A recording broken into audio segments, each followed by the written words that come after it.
खरंच बोलत असेल तो. जर या झॉम्बीबद्दल माहीत असेल तर स्वतःहून कोण इथे मरायला थांबेल? दिनेशने तंबीची बाजू घेतली. ठीक आहे, नाही काही त्याच्या मनात काळबेरं असं समजूया.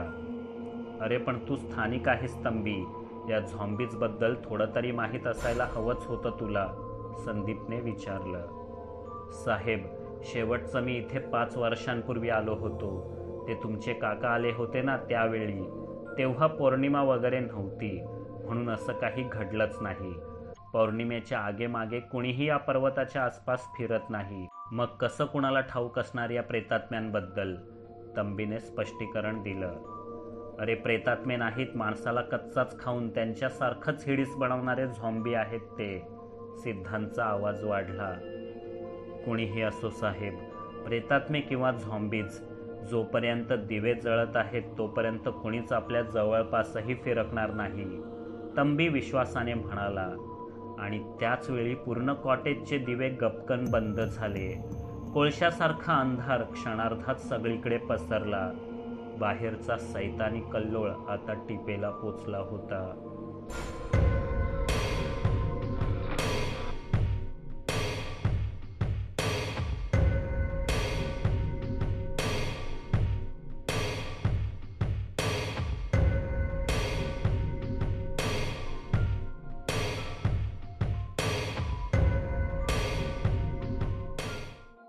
लाईट कशी गेली अचानक तंबी?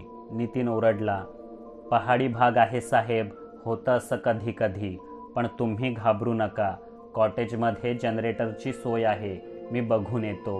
अंधारात चाच पडत तंबी तिथून दुसऱ्या खोलीत निघून गेला. इतक्यात बाहेर काहीतरी कोसळल्याचा आवाज ऐकू आला. चौघही पुन्हा खिडकीकडे धावले. त्या खवळलेल्या झॉम्बींनी हवेलीचा गेट तोडून टाकला. आता ते आणखी पुढे सरकले. हवेत काहीतरी हुंगू लागले. चंद्राचा मलूल प्रकाश हवेलीभोवती पसरला होता. त्या प्रकाशाची त्यांना फिकीर नव्हती. किंबहुना तोच प्रकाश त्यांना आणखी हिंस्त्रक बनवत होता. गेट बाहेर विजेच्या तारांचा खांब धारातीर्थी पडलेला दिसला. म्हणजे वीज अचानक गेली नव्हती, तर या अधाशी पिसाळलेल्या झॉम्बींनी घालवली होती. ते भयंकर आहेत, उपाशी आहेत आणि हुशारही आहेत. उंदराला पिंजऱ्यात पकडावं तशी त्यांनी आपली कोंडी केली आहे. आज आपलं काही खरं नाही, दिनेश रडवेला होत म्हणाला.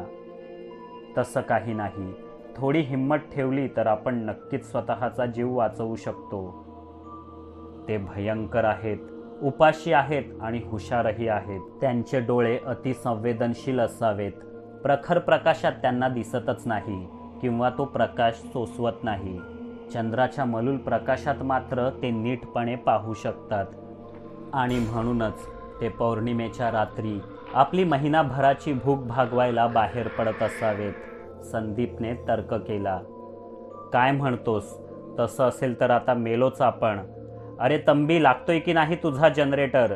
नितीन नकळत ओरडला. बाहेरच्या हवेत माणसाचा गंध हुंगणाऱ्या झॉम्बींनी लगेचच कान टवकारले. खिडकीच्या दिशेने पाहिले. त्यांना 4 मानवी सावल्या दिसल्या. आता तो विद्रूप शरीरांचा भयप्रद कळप थेट खिडकीच्याच दिशेने येऊ लागला. चौघही लटलट कापू लागले.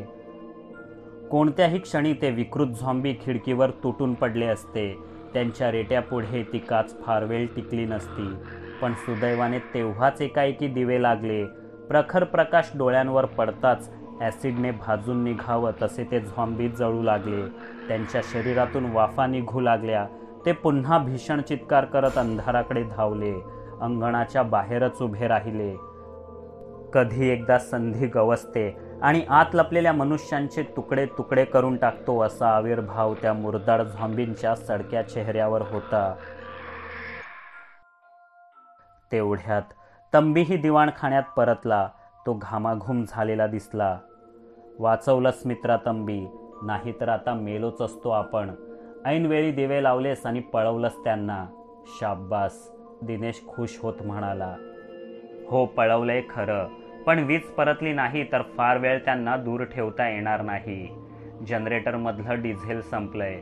जेमतेम अर्धा डबा उरला होता, तो वापरून टाकला.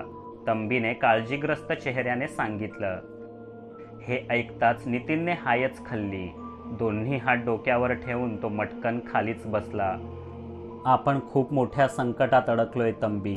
वीज परतणं शक्यच नाही, कारण त्या झॉम्बींनी पोलच उखडून ठेवलाय, सिद्धांत निराश होत म्हणाला. अय्यो रामा, मेलोच की मग आता आपण. माझ्या मुलांचं आता कसं होणार? देवा तूच वाचव रे. तंबीने हात जोडले. आपल्याला असं हातावर हात ठेवून मृत्यू जवळ येण्याची वाट पाहायला नको. त्यापेक्षा काहीतरी करूया. अजून किती वेळ आहे तंबी आपल्याकडे? संदीपने विचारलं. जनरेटर अजून 2 तास तरी चालेल असं वाटतंय, पण काही उपयोग नाही. तोपर्यंत रात्रीचे 2:30-3 वाजलेले असतील. तेव्हाही अंधारच असेल साहेब. ती संधी साधून ते क्रूर झॉम्बी आपला घात करतील. तंबीने आशा सोडली होती.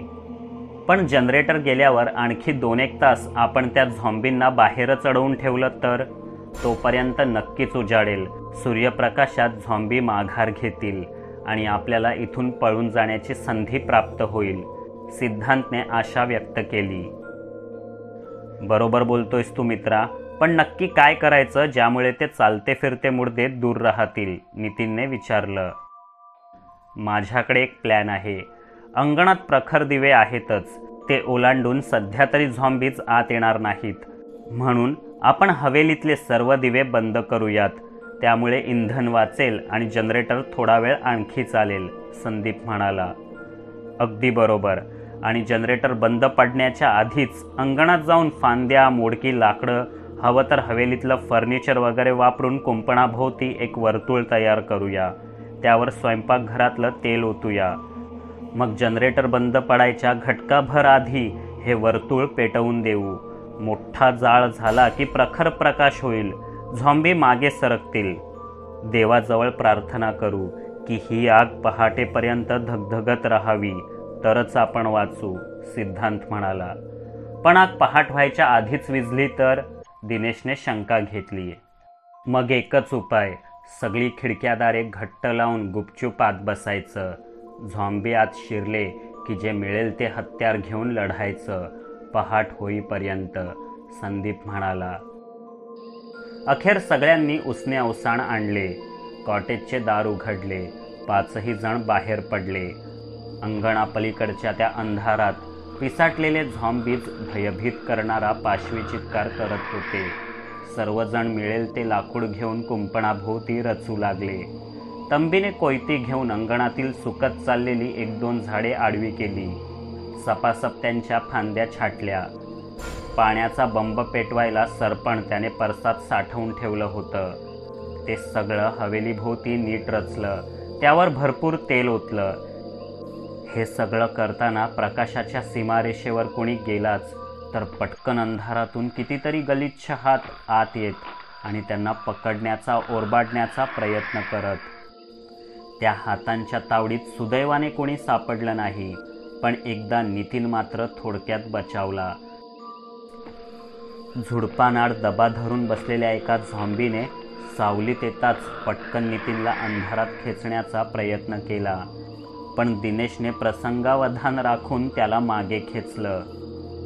नितीनने सुटकेचा निश्वास सोडला, परंतु त्याच्या मनगटावर त्या झॉम्बीची नखे ओझरती जखम सोडून गेल्याचं त्यांच्या लक्षातच आलं नाही. हवेलीभोवती कधीही पेटवता येईल अशी होळी नीट रचून झाल्याची खात्री होताच ते पुन्हा आत गेले. दार लावून घेतलं. आतला एक दिवा पेटवला. सावज थोडक्यात हातातून निसटलं. या रागात एका हिंस्त्रक झॉम्बीने एक दगडच बंगल्याच्या दिशेने भिरकावला. पुन्हा दुसरी काच फोडून तो दगड तंबीच्या शेजारी येऊन पडला. खळकन आवाज झाला. काचा विखुरल्या. खिडकीला छिद्र पडलं. सगळे नखशिखांत हादरले. पुन्हा दिवे गेले तर हे चवताळलेले झॉम्बी काय काय करतील याची एक झलक त्यांना आताच पाहायला मिळाली होती.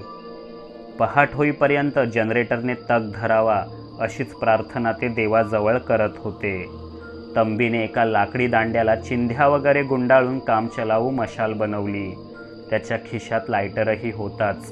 अचानक दिवे गेले तर काडीपेटी घेऊन बाहेरची होळी पेटवता येणार नाही याची त्याला जाणीव होती. दिवे मंद पडू लागले की कुठल्याही क्षणी जनरेटर दगा देणार हे समजायचं आणि पटकन जाऊन बाहेरचं अग्निरिंगण मशालीने पेटवायचं असं ठरलं. पण तेव्हा अंगणातील दिवेही मंदच पडले असतील. ती संधी साधून झॉम्बींनी हल्ला केला तर? नितीनने मनगट खाजवत विचारलं. तसंही होऊ शकतं, पण हा धोका आपल्याला पत्करावाच लागेल, संदीप म्हणाला. मग स्वतःच्या जीवावर उदार होऊन कोण पत्करणार हा धोका? दिनेशने विचारलं. सगळे एकमेकांच्या चेहऱ्याकडे पाहू लागले. कुणीही तयार होईना. अखेर लहानपणी खेळताना डाव कुणावर हे ठरवण्यासाठी हात पुढे करून निवडतो तसं करायचं ठरलं. तंबी, दिनेश, नितीन आणि संदीप सुटले. सिद्धांत मागे राहिला. त्याने मशाल घेऊन बाहेर जायचं कबूल केलं. बाकीचे तोपर्यंत दार उघडे ठेवून त्याच्या परतण्याची वाट पाहणार होते. मध्यरात्र कधीच उलटून गेली. कुणालाच झोप येत नव्हती. कशी येणार? प्रत्यक्ष मृत्यूच हिडीस रूप घेऊन अंगणाबाहेर उभा होता. सगळे जीव मुठीत धरून गुपचूप बसलेले. 2 वाजताच दिवे बागबुक करू लागले. पुन्हा एकदा बाहेर दबा धरून बसलेल्या झॉम्बींचा चित्कार वाढला. अंगणातील दिवेही मंद पडले. सगळे खाडकन उभे राहिले. तंबीने तेलात भिजवलेली मशाल पेटवायला घेतली. थोड्याच वेळात ती भडकली. सिद्धांत ती हातात घेऊन बाहेर जायला निघाला. बाकीचेही दारापर्यंत आले. अंगणातला प्रकाश झपाट्याने कमी होऊ लागला. झॉम्बी एक एक पाऊल पुढे सरकू लागले. सिद्धांतने घाई करत रिंगण ठिकठिकाणी पेटवायला सुरुवात केली. काही ठिकाणी पटकन जाळ झाला, पण काही ठिकाणची ओली लाकडं सहजासहजी पेट घेईनात. धूर होऊ लागला, पण ज्वालांचा पत्ता नव्हता. पेट घेतलेल्या ठिकाणचे झॉम्बी मागे सरकले, पण इतर भागातून पुढे येण्याचा प्रयत्न करू लागले. पुढचे अर्धे वर्तुळ पेट घेत असल्याची खात्री होताच सिद्धांत हवेली मागे धावला. तिथेही त्याने 1-2 ठिकाणी आग शिलगावली, पण आग भराभर पुढे सरकत नव्हती.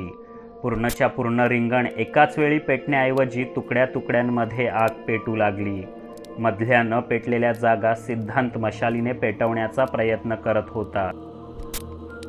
पण हे सगळं करताना तो इतका बेभान झाला की जनरेटरने कधीच हार मानली आहे, दिवे विझले आहेत हे त्याच्या लक्षातच आलं नाही. जळणाऱ्या रिंगणाच्या प्रकाशातच तो वावरत होता. पुढचा भाग आगीमुळे सुरक्षित झाला असला तरी मागे अजूनही तुटकच जाळ पेटला होता. उरलेल्या अंधाऱ्या भागातून झॉम्बी हवेलीकडे धावले. त्यांनी सिद्धांतला घेरलं. पुढे वाट पाहत असलेल्यांना मागे काय चाललंय याची जाणीवच नव्हती.